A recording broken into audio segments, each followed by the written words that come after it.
Doctor Sreevarma ஆயுள் தரும் ஆயுர்வேதா அறுவை சிகிச்சை இல்லா குணம் ஆயுள் கால நிவாரணம் ஆரம்பமாக இருந்திருக்கு. நான் கூட உடல் தானம் பண்ணும்போது நான் தான் முதல்ல உடல் தானம் பண்ண போனேன் மலர் ஹாஸ்பிட்டலில். அப்போ ஒரு படிவமே கிடையாது, அப்படி ஒரு விண்ணப்பமே கிடையாது. நாங்கள் ஒரு வெள்ளை பேப்பரில், அப்போ நானும் என்னுடைய மனைவியும் ஒரு வெள்ளை பேப்பரில் எங்களுடைய உடலை நாங்கள் தானம் செய்கிறோம்னு எழுதி கொடுத்தோம். அப்புறம் தான் இப்போ எல்லா ஹாஸ்பிட்டல்லையும் பார்த்தீங்கன்னா உடல் தானம் மட்டும் சாதாரணமாக இருக்குது. அப்போ அதுதான் நான் முன்னோடியாக இருந்தது. அந்த மாதிரி நல்ல விஷயங்களுக்கு நான் முன்னாடியாக இருக்கணும்னு ஆசைப்படுறேன். இனிமே அது சுலபமாயிடும் நான் நம்புறேன்.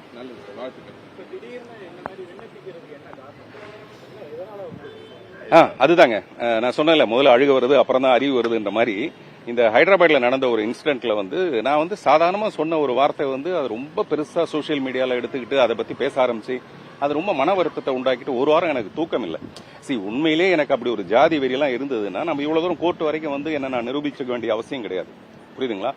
அப்ப நான் இதை போய் ஜஸ்ட் லைக் தட் போய் வாங்கிட்டு வந்துடலாமே ஒரு சான்றிதழ்னு பார்த்தா அதுல ரொம்ப கஷ்டம் இருக்குன்னு தெரிஞ்சது. அதனாலதான் நான் இந்த முன்னெடுப்பை பண்ணேன்.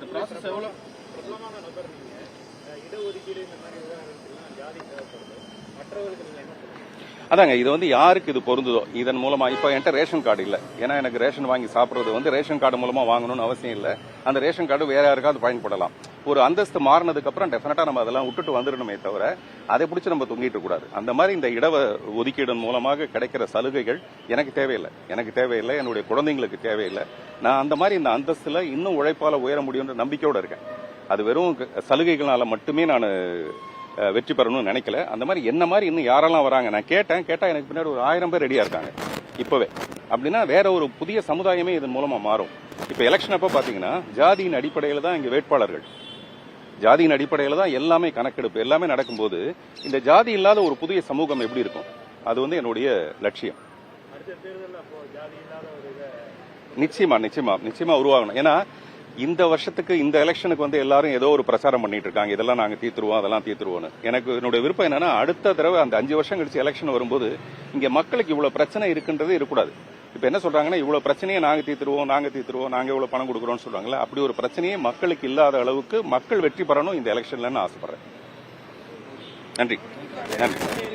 டாக்டர் ஸ்ரீவர்மா ஆயுள் தரும் ஆயுர்வேதா அறுவை சிகிச்சை இல்லா குணம் ஆயுள் கால நிவாரணம். Branch express courier private limited domestic international cargo உங்கள் இல்லம் தேடி வந்து கொரியர் புக்கிங் டெலிவரி செய்து தரப்படும். என்றும் உங்களுடன் மை இந்தியா. முக்கிய செய்திகளை உடனுக்குடன் தெரிந்து கொள்ள சப்ஸ்கிரைப் பண்ணுங்க, பெல் பட்டனை பிரஸ் பண்ணுங்க.